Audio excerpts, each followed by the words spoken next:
¿Qué tal, amigos de Vanguardia MX? Muy buenas tardes, casi noches. Qué bueno que nos acompañan otra vez acá en este espacio en el cual estamos tratando de analizar las diferentes aristas de esta nueva normalidad a la que nos ha arrojado la pandemia del coronavirus. El día de hoy vamos a ver cómo le ha ido al subsecretario Hugo Gatell, que el día de hoy se convirtió en tendencia en redes sociales porque un grupo de gobernadores de diferentes partidos políticos publicó una carta en la cual exige su renuncia. Y como usted recordará, bueno, pues al principio de esta historia que hemos vivido todos a lo largo de 2020, pues López-Gatell era incluso bautizado por una de las revistas famosas del corazón en México, era el rockstar de la 4T y era una persona súper popular y era el gran académico científico al que había que voltear a ver para tener confianza en el futuro. Y eso parece que va quedando atrás, pero para analizarlo desde la perspectiva de los números, el día de hoy me da mucho gusto recibir una vez más acá en este espacio desde la Ciudad de México a Jimena Céspedes, quien es la CEO de la empresa Metrix, especializada en el análisis de redes sociales y de inteligencia digital. ¿Cómo estás, Jimena? Carlos, muchas gracias. Buenas noches a tu auditorio. Gracias por acompañarnos otra vez desde una Ciudad de México muy fría, según nos decías. Sí, aquí sí está lloviendo, llevamos toda la semana, yo me imagino que por culpa de Hanna o lo que sea, aprendí diluvio universal y sí está haciendo frío, por eso estoy así como muy vestida. Muy bien. Esperemos que no los maltrate demasiado. Y además, pues, ahí viene ya otro, ¿no? Atrás. No, ni me digas, porque Sí. allá arriba también les va muy mal. Bueno, acá tuvimos unas inundaciones fuertes el fin de semana anterior, particularmente acá en Saltillo. Hemos tenido lluvias, pero no hemos tenido frío todavía. Estamos acá en ese espacio que en el argot del norte se llama la canícula, que son los 40 días más calientes del año. Sí, y uno encerrado y con calor no debe ser nada fácil. Así es, así es. Bueno, pero menos, lo tenemos menos complicada seguramente que el secretario, el subsecretario Hugo López-Gatell. Cuéntanos primero, Jimena, ustedes comenzaron a medir el tema López-Gatell en redes sociales desde antes de que se decretara la pandemia y lo siguen midiendo y bueno, pues hoy fue un hervidero en redes sociales. Sí, bueno, en realidad, a ver, nosotros lo que hacemos siempre es entender primero el fenómeno que existe y sobre eso empezamos a medir. Entonces, lo primero que empezamos a medir fue el coronavirus desde que empezó en China. Digamos que el primer análisis que sacamos yo creo que fue como alrededor del 15 de enero.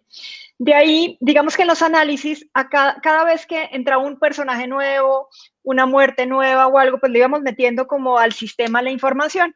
Y cuando salió a escena, porque literal así fue, salió a escena el subsecretario López-Gatell, lo metimos dentro de las personas importantes a las que teníamos que seguir y comenzamos a medirlo desde ese momento.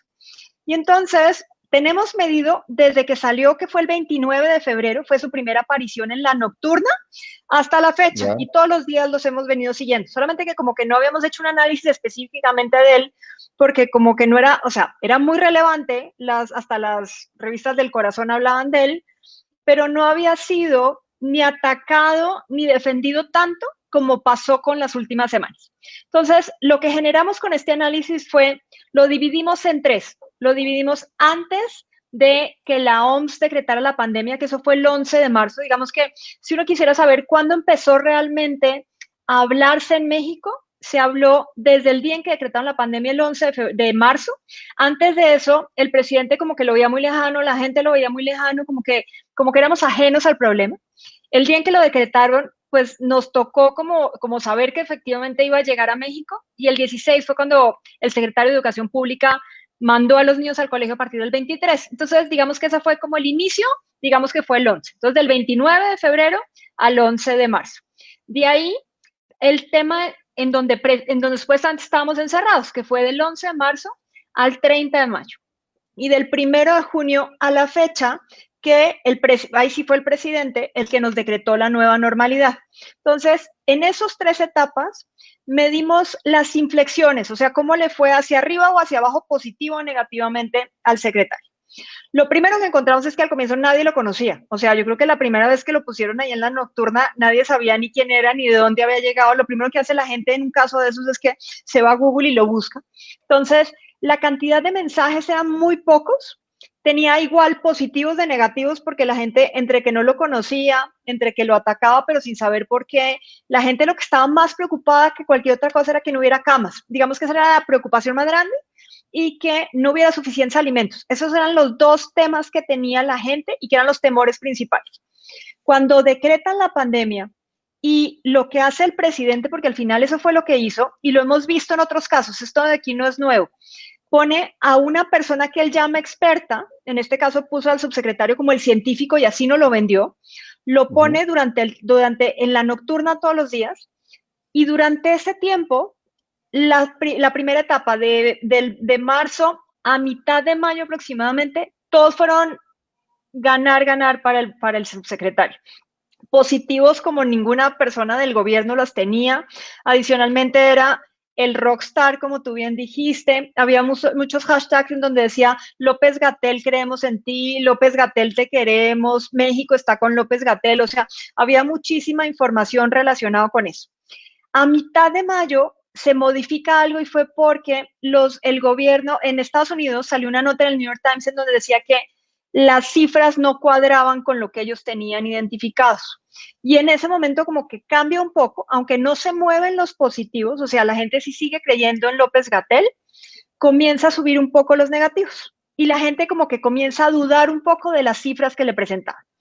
Pero de ahí es cuando supuestamente lo nombran como consejero en la OMS, que después digamos que los medios decían que no era que lo hubieran nombrado, que él se postuló, pero eso a la opinión pública en general no le importaba. Lo único que le importaba en general es muy positivo cuando del exterior hablan de México. Y entonces si hablan de un funcionario del exterior a México, eso forma parte de la conversación positiva. Entonces le fue muy bien a Gatell en ese momento. Entonces, digamos que durante todo ese tiempo prácticamente todo fue positivo. Cuando nos mandan a la nueva normalidad, entre la preocupación que tiene la gente de si regresamos o no regresamos, si salimos o no si salimos, si el presidente dice una cosa o la otra, comenzaron a subir los negativos. Al comienzo no tanto porque él salió con el semáforo y la gente creyó en el semáforo como tal, pero cuando aumentaron tres temas de conversación. El primero, que los números no cuadran, o sea, y eso ha sido una constante. Segundo, que su famosa curva no se aplana, y eso sí la gente le ha preocupado mucho. Y el tercero es que ya hay un ataque específico que comenzó hace unas 2, 3 semanas, en donde ya incluso lo llaman como Doctor Muerte, como le decían al nazi en la Segunda Guerra Mundial, al Doctor Mendel. Sí. Entonces, digamos que ya lo ponen ahí.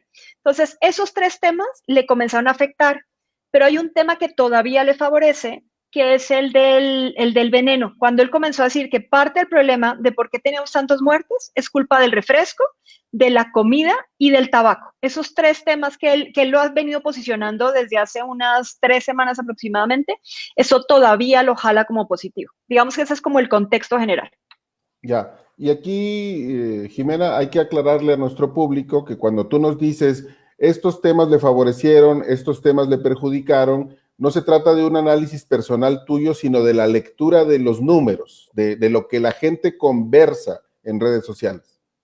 Más allá que eso, o sea, lo que nosotros miramos vemos el comportamiento general en 3 ámbitos. Lo que dicen en medios tradicionales digitales, o sea, lo que dice la prensa, lo que dices tú cuando comentas, lo que dice algún otro periodista, un columnista, eso lo metemos dentro del sistema.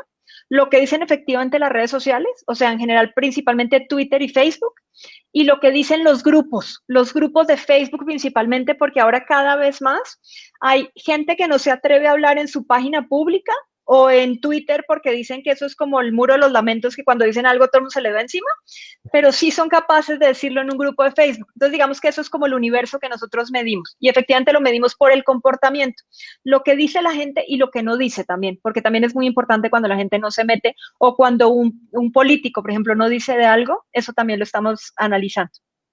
Ya, y entonces en este momento, particularmente hoy, López Gatell es tema porque un grupo de mandatarios estatales mexicanos han revelado, han hecho pública una carta en la que específicamente piden que se le despida.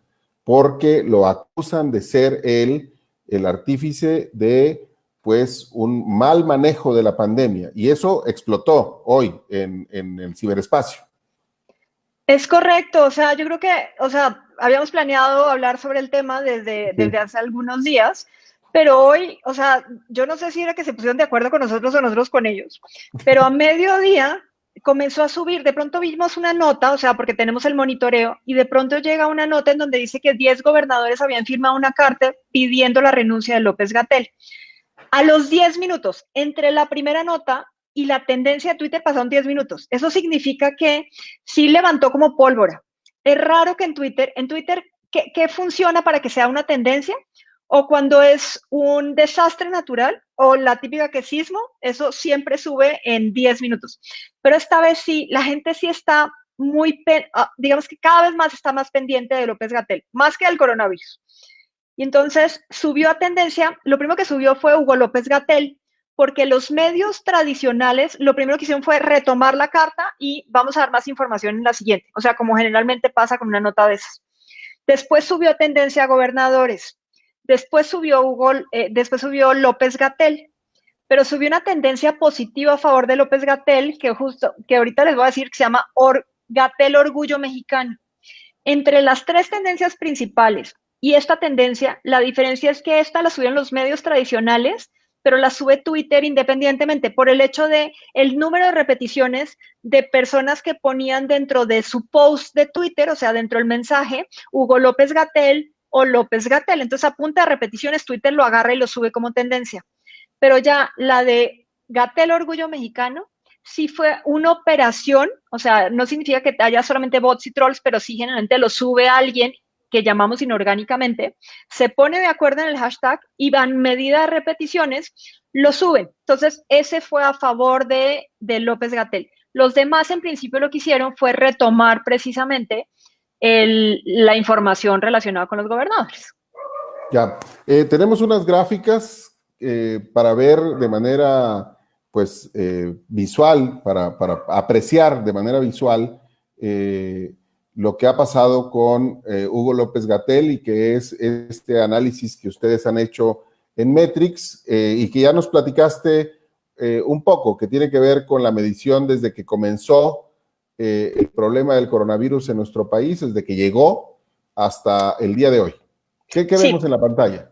Mira, lo que vemos es precisamente los tres momentos, que fue de febrero al 11 de marzo, de el 11 de marzo al 1 de junio, la siguiente que fue de mayo y la siguiente que es del 1 de junio a la fecha. Aquí lo tomamos hasta el 24 de julio. La información que tenemos hoy, digamos que fue la que tomamos del día específicamente. Si ustedes ven, antes de febrero ni siquiera hubo tendencias. O sea, en general no había nada relacionado con eso. Y aquí hay algo importante. En la mañana el presidente hablaba del coronavirus y en la tarde López-Gatell ponía sus declaraciones científicas. Eso lo hizo durante toda la pandemia. Había muchos trending topics relacionados con él, como lo que ustedes ven de Hugo Gatell no está solo, el de TV Azteca Criminal. ¿Se acuerdan que fue cuando uno de los presentadores de TV Azteca dijo que fue de los primeros que dijo que los números no eran los correctos? Y sí, de ahí ya no le hagan caso a López-Gatell, exactamente. Javier Alatorre. Exactamente. Y entonces se le fueron encima, o sea, ahí fue a favor de López-Gatell y fue la de TV Azteca Criminal, la del reportero del Sol de México que se confrontó con López-Gatell, o sea, hasta los medios que lo confrontaban, había mucha gente a su favor, operada y no operada, o sea, digamos que la 4T sí tiene desde hace mucho tiempo, bueno, desde campaña, tiene un mecanismo de operación que hace dos cosas, o posiciona tendencias a favor como la que vimos hoy, o desvían la atención en otro tema. Eso siempre lo han hecho. Y en este caso, de lo que se encargaron es que López-Gatell no solamente tuviera suficiente volumen de información, sino que toda la información fuera positiva. Y si van a ver, el pico más alto fue el de que lo nombraron como grupo de expertos en la OMS. Ese fue el más alto de todos. Y el único negativo como inflexión durante ese periodo, de marzo a junio, fue precisamente cuando dijeron que las aritméticas de López-Gatell no le cuadraban. Y acuérdense que además nos Ya. mandó el modelo Centinela que nadie entendía, o sea, como que esos modelos nos fueron cambiando y aunque sí era muy positiva la conversación, salvo el tema de números, era lo único que había negativo. A partir de, a partir del finales de junio, hay un tema que llama mucho la atención, que fue cuando se presentó al Senado. Y en el Senado no le criticaron, o sí le criticaron un poco los números y la defensa que tenía de cómo estaba manejando la pandemia. Pero lo más importante ahí fue una senadora del PAN que dijo que la había tratado, que había un tema de género, que la había discriminado y entonces que lo iba a denunciar. Digamos que ese fue el tema, así que uno dice como que se salió de la conversación general en donde estábamos muy acostumbrados al COVID. Ya a partir de junio, hay algo que pasa. Lo primero es que el presidente deja de hablar en las mañanas del tema de COVID. Él, tal cual, es como si hubiera borrado de su discurso que teníamos una pandemia. Es cuando decide salir de gira, modifica la agenda pública y entonces en los temas de la agenda pública, durante todo el mes de junio, COVID no apareció en ninguno de los temas principales, se lo dejó completamente a Gatel y comienza a volverse negativo. Hay, por las razones que les decía, la primera es por el tema de los números y ahí es cuando comienzan a decir, lo que más le preocupa a la gente es si sale o no sale y el tema de doctor muerte es cuando comienza a entrar. Pero hay un tema positivo al mismo tiempo que el negativo, que es el de veneno embotellado. Él posicionó literalmente ese concepto y ahora incluso cuando la gente ve un refresco de col, le pone veneno embotellado. O sea, si alguien estuviera del otro lado, diría, o sea, eso sí fue un ataque directo, eso le pone los positivos frente a los negativos que cada vez son más altos. Y si ustedes ven las gráficas de abajo, efectivamente, abajo, en la primera etapa tenía muy pocos mensajes, o sea, creo que 1000 y pico no es nada, positivos y negativos, pero porque era muy difícil saber si hablaban a favor o en contra, porque la gente ni siquiera sabía. Ya. Pero si vas a ver durante la respuesta en la pandemia, es muy raro que una persona tenga tantos positivos y más saliendo en televisión todos los días hablando de un tema tan complicado en donde la gente está a favor o en contra. Pero Claro. ahorita hay dos cosas que está pasando. Uno sí es el tema de que tiene el ataque y lo demás, pero la otra es que también salir en una nocturna todos los días, el poder desgasta. Entonces, pues la gente también se cansa de verlo. Tampoco es que tengas tantas cosas por decir todos los días porque la pandemia no cambia mucho, o sea, cambian los números y siguen subiendo, Así es. pero el resto es muy complicado seguirlo manejando en esa misma manera y eso es lo que le está pesando también dentro de su formación. Claro, justamente eso te iba a preguntar. El día de hoy, unos momentos antes, o quizá en el momento en que empezamos esta conversación tú y yo, Hugo López Gatell terminó su conferencia número 155. Son 155 días, uno tras otro, sin interrupciones, pero sobre todo 155 días dando malas noticias. Es correcto. Durante la pandemia daba buenas noticias para que sepas, porque acuérdate que nos contó y además de todo lo vimos. Al comienzo la preocupación, como te contaba, era que no iba a haber suficientes camas. Entonces lo que más le preocupaba a la gente era enfermarse.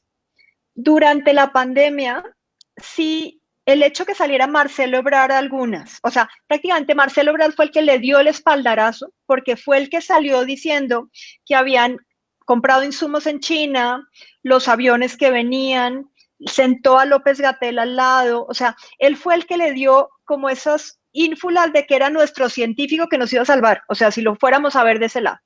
Claro. Y comenzó a darnos el número, o sea, aunque aumentaba el número de casos, nos iba dando buenas noticias y nos decía que el porcentaje de ocupación, el número de camas que había, los hospitales que se habían abierto, las inauguraciones que se hacía gracias al ejército, o sea, esas cosas, esas buenas noticias nos alimentaron durante la pandemia. El problema es que ahorita ya no tiene buenas noticias, porque ya lo que está diciendo la gente es que ahorita hoy nos acaban de decir que tenemos más muertos que Inglaterra, o sea, creo que ya somos el tercer país ahí y aunque el presidente nos ha dicho varias veces que los números no corresponden y que tendrían que medirnos por muertes por número de habitantes y no por muertes totales, en la cabeza de un mexicano lo que ve es el número de muertes. O sea, de aquí a que divida 130 millones entre el número de muertes, eso no lo va a hacer nunca. Entonces, y más aún que ellos nos han dado varios modelos que no nos dan certeza, que es lo más complicado de todo.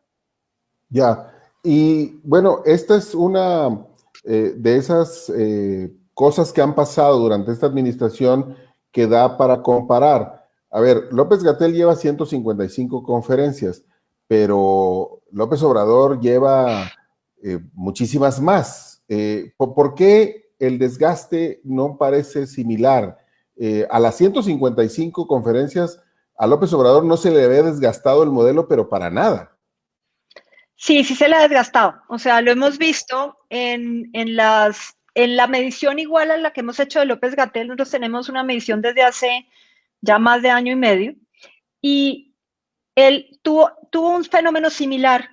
Durante el primer año de gobierno fue positiva. O sea, durante el primero, digamos que lo que pasa es que como calculamos 6 meses más de gobierno, porque Claro. desde que el 1 de julio es como si lleváramos 2 años, pero digamos que desde que empezó el 1 de diciembre, que fue cuando comenzamos a medir la percepción hacia el presidente, del 1 de diciembre a Ovidio, o sea, literal, te podría decir que eso es a octubre de 2019, la percepción era principalmente positiva. Entró con el bono positivo, Democrático, sí. con el bono democrático que tenía, hasta Ovidio. ¿Por qué no Ovidio? Primero porque fue un tema internacional y segundo porque la gente ya venía hablando de que la inseguridad no estaba bien en México, que no había logrado, o sea, que dentro de los planes que tenía el del gobierno que nos había prometido, eran dos cosas principales. Uno, manejar el tema de inseguridad y dos, el manejar el tema de corrupción.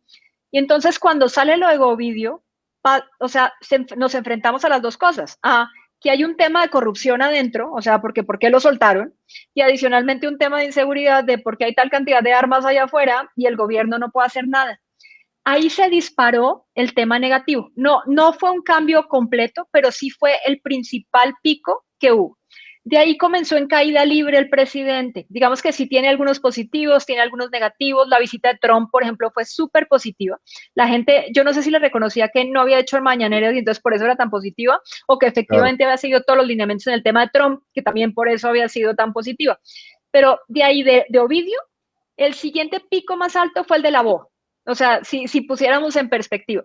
Pero sí ahora el negativo, digamos que ya es casi el 50% frente a un positivo del 30%, que antes era exactamente lo contrario. Entonces, como te digo, el poder sí desgasta. Pero hay algo Ya, que sí está pero haciendo. Dime, perdón. digamos, es que lo que te decía era más bien que cuando López Obrador llevaba 155 conferencias Era mañaneras, positivísimo. era súper positivo. O sea, a esas alturas, que es lo que lleva ahorita López Gatell, con algunas diferencias sustanciales, ¿verdad? Por ejemplo, pues hay una diferencia en el hecho de que López Gatell no descansa. Él está 7 días a la semana saliendo a informar. Pero a las 155 conferencias, a López Obrador, pues el coche estaba lustroso todavía, ¿no? Y olía a nuevo. Claro, pero no teníamos, primero no teníamos pandemia, o sea, digamos que veníamos con muchas otras cosas más, y además López Obrador tiene una ventaja, y es que él pone, no uno, pone hasta 10 temas dentro de la mañanera. Entonces, si uno le salió mal, le salieron otros 9 bien. En cambio, López Gatell solo tiene un tema para hablar. Por eso dicen que hay un caso de infodemia, que empezó con la pandemia, en donde llevamos literalmente 8 meses hablando de un solo tema a nivel mundial. Entonces, ahí cómo le cambias la perspectiva, cómo lo haces ver bien cuando ha aumentado el desempleo, la inseguridad y no a las muertes. Entonces, cuando tienes eso, ahí tendríamos que hacer dos cosas. O que él pueda meter otros temas, que es lo que ha tratado de hacer con las giras. Creemos que es parte de una estrategia de posicionar otros temas adicionales gracias a que está saliendo de gira. Ya. Pero bueno, volviendo a López Gatell, que es el personaje del momento, pero ahora para mal, ¿sí? Digamos, estas tendencias que ustedes están leyendo y particularmente las que hoy se registraron en el ciberespacio, ¿su previsión es que es como una ola que todavía va a continuar o son como igual chispazos que se apagarán en unas cuantas horas? No, lo que hemos venido viendo es dos cosas. La primera es que, y esto creemos que es un tema de comunicación, porque ya lo hemos visto en otros casos, que el gobierno en general, bueno, el presidente pone a un, ¿cómo llamaríamos? Como a un personaje que es el que absorbe lo bueno y lo malo relacionado con un tema. Eso pasó con el tema del INE, que pusieron a John Ackerman como el golpeador en ese momento. Entonces, el presidente no recibe los golpes directos. O sea, eso en comunicación, digamos que es una ventaja porque a tu principal personaje no lo manchas con la información negativa, él puede posicionar el tema que quiera y cuando se lo preguntan, pues él contesta e incluso remite al científico. Entonces, cuando tienes un tema así, en donde las noticias no son tan positivas, pues digamos que ahí es muy complicado regresar, salvo que encuentre la vacuna, que es lo que están tratando de hacer, que lo que está tratando de hacer Trump para reelegirse, o lo que está tratando de hacer Putin para, bueno, él ya está reelegido, pero digamos él ya está hasta el 2050, ya. Ese no tiene problema.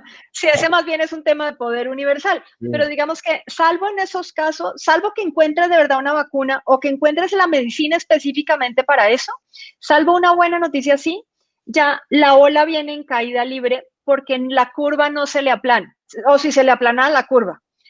Y ahorita se enfrenta además con un poder económico, porque al haber salido con el tema del veneno embotellado, sí.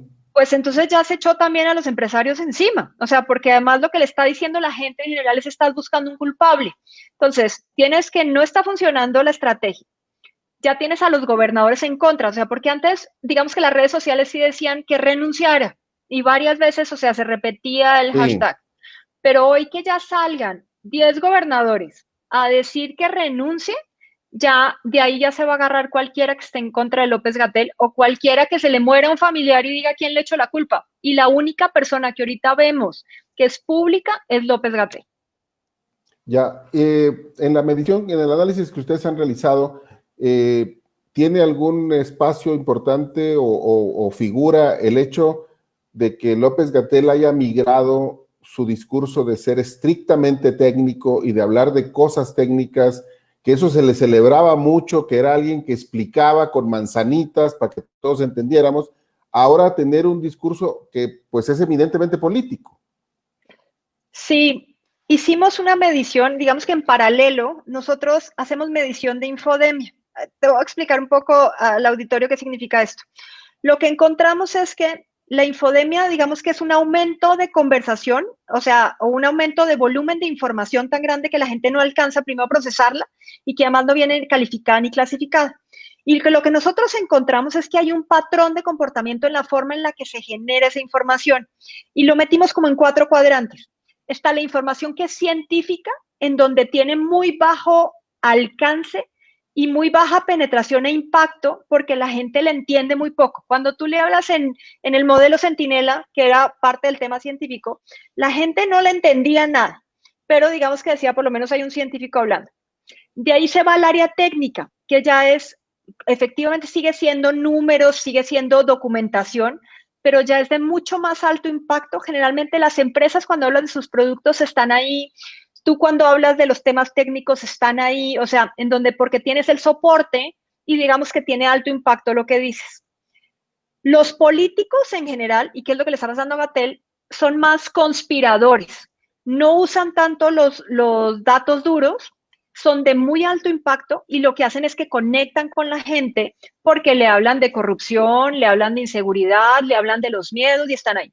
Y ya tenemos un cuadrante que le llamamos de los iluminados, que son los que creen en los que ponen las teorías de, antes de que sea una teoría de conspiración, el que pone la teoría como tal es un iluminado, por decirlo así. Por ejemplo, un caso específico es el tema de las vacunas. Seguramente a alguien le fue muy mal con una vacuna y de ahí dijo que las vacunas era lo peor que había, y entonces de ahí entrarán los conspiradores y dijeron, no podemos vacunar a nuestros hijos, y ya vimos lo que ha pasado, que son activistas en contra de las vacunas, y que ahorita hay una conversación bastante importante relacionada con el tema de coronavirus de si sale la vacuna, ¿te vas a vacunar o no? Y es una pregunta incluso específica dentro de las redes sociales.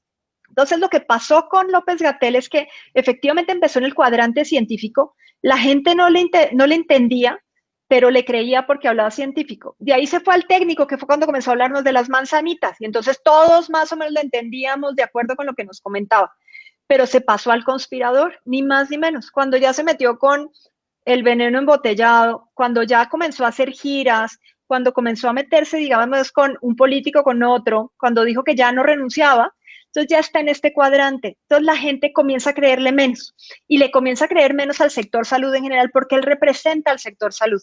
Entonces lo que está haciendo la gente en general o la opinión pública es voltearse hacia cosas que le den más certeza. Y entonces lo único que le está dando certeza en realidad es más el sector empresarial, porque el sector empresarial te sigue dando, si todavía tienes empleo, te sigue dando el dinero o te da, aunque no estés trabajando, te manda algo o manda despensas. O sea, entonces digamos que ahí sí viene una buena, o sea, el discurso a partir de ahorita, si él no lo mueve otra vez a técnico, ya lo van a comenzar a ver más bien como un político, más que como un científico al que tendrían que creer.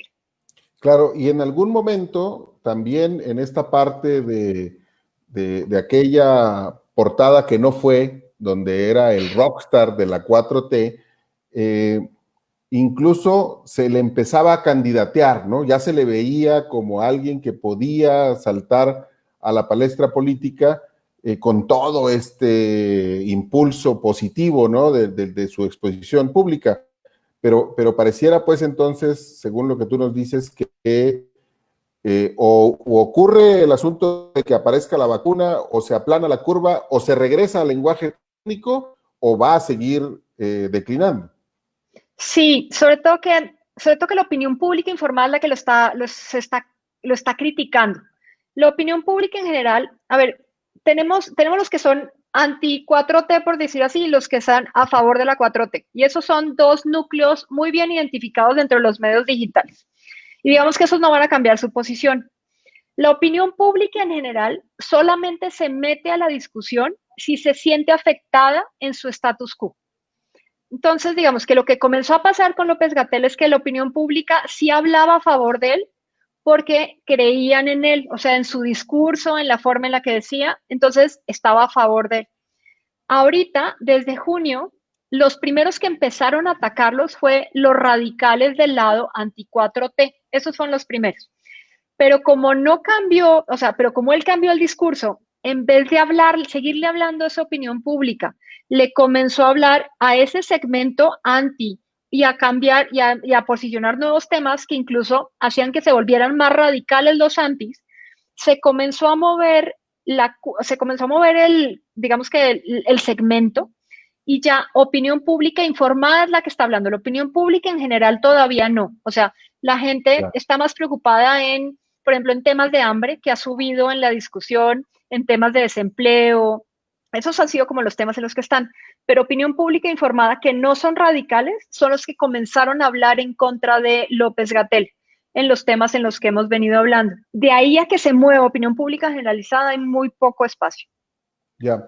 En tu opinión, Jimena, esto que le está pasando a López-Gatell, independientemente de si uno está de acuerdo o no con él, o si cree o no en él, pareciera formar parte, o no sé si tú estarías de acuerdo, que pareciera formar parte de una proclividad que quizá tendría que empezar a revisar el gobierno de la República de politizarlo todo. Mira, esa es una muy buena pregunta. Yo creo que siempre lo ha hecho así. O sea, si tú ves todos los temas generales en los que se mete el gobierno federal son políticos al final. O sea, no han podido desviar la conversación de un tema político y ahorita digamos que en las mañaneras ellos tienen los temas relacionados con Lozoya, con el INE, o sea, con varios temas así. Meter a López-Gatell como un tema político, yo creo que forma parte de la estrategia, porque desvían la atención de los temas específicos relacionados con la saturación de camas, con la cantidad de muertos, con la enfermedad en general.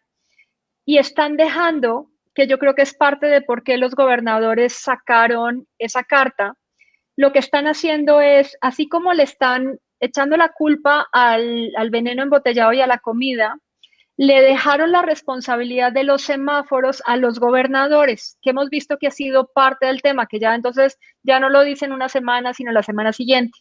Entonces lo dejaron con el discurso político en contra de los empresarios o los embotelladores o de la gente en general. desviaron la atención hacia los gobernadores para que ellos fueran los que decidieran, y entonces la gente ya no se va contra López-Gatell, sino se va contra los gobernadores. Los gobernadores lo que hicieron fue defenderse, o sea, yo creo que es parte del tema específico. Claro. Y la otra cosa que sí le ha pasado a López-Gatell es que él tiene además un problema, y es que en la mañana López Obrador, por ejemplo, no sé si viste que hoy dijo que se pondría el tapabocas cuando acaba la corrupción. Entonces, Claro. ¿cómo defiendes desde el punto de vista de la nocturna, sea científico, técnico o político? ¿Cómo se defiende entre su jefe? Porque pues al final el presidente es su jefe. Entonces, él puede decir algunas cosas, pero no se puede echar para atrás, no puede decir que es obligatorio, porque el presidente de la República no lo pone como obligatorio. Entonces, eso también le suma a sus negativos y vuelve político el discurso, como el día en que dijo que, es que no me acuerdo la frase, cuando López Obrador salía con sus amuletos y entonces él dijo que a López Obrador no le iba a dar nada porque era... Sí, No, claro, que es una fuerza moral y no es una una fuerza fuerza. de contagio. Claro, entonces esas cosas también le afectan en su discurso y la gente ahí sí se da cuenta. Ya. Y esto, digamos, como tú nos has descrito la estrategia, es desviar, que sea otro el que absorba los impactos negativos. ¿Y esa es una fórmula, digamos, que funciona siempre o también se puede desgastar o puede convertirse en un boomerang?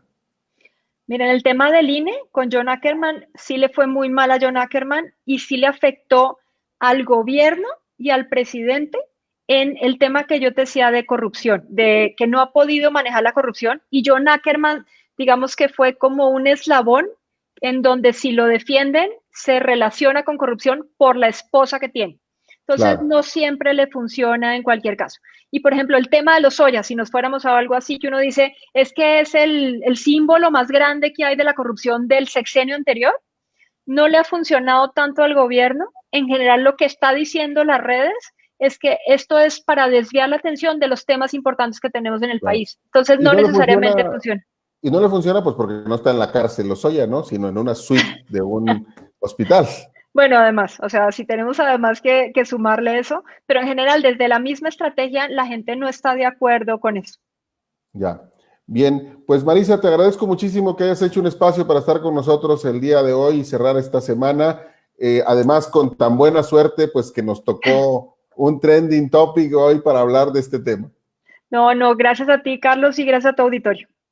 Muchas gracias, Jimena. Gracias a las personas que se hicieron presentes en el chat, a Jesús Salas Jauregui, a Ana Cristina González Martínez, a Jesús Salas Jauregui, por cierto, nos dice que el gobernador de Chihuahua, Javier Corral, ya se ha deslindado de este comunicado, de este pronunciamiento. Adel Ochoa, que dice pues que el desgaste se debe a que nosotros no seguimos las indicaciones que nos dan los médicos y los especialistas, que no atendemos las disposiciones. Miguel Reyes, que felicita por la entrevista, muchas gracias. Chilo Martínez, que dice que la gente somos nosotros los que nos desblindamos por irresponsables. Gracias en general a las personas pues que se han hecho presentes acá. Hoy tuvimos un problema técnico y yo no puedo ver en la pantalla los comentarios y por eso no los habíamos mencionado.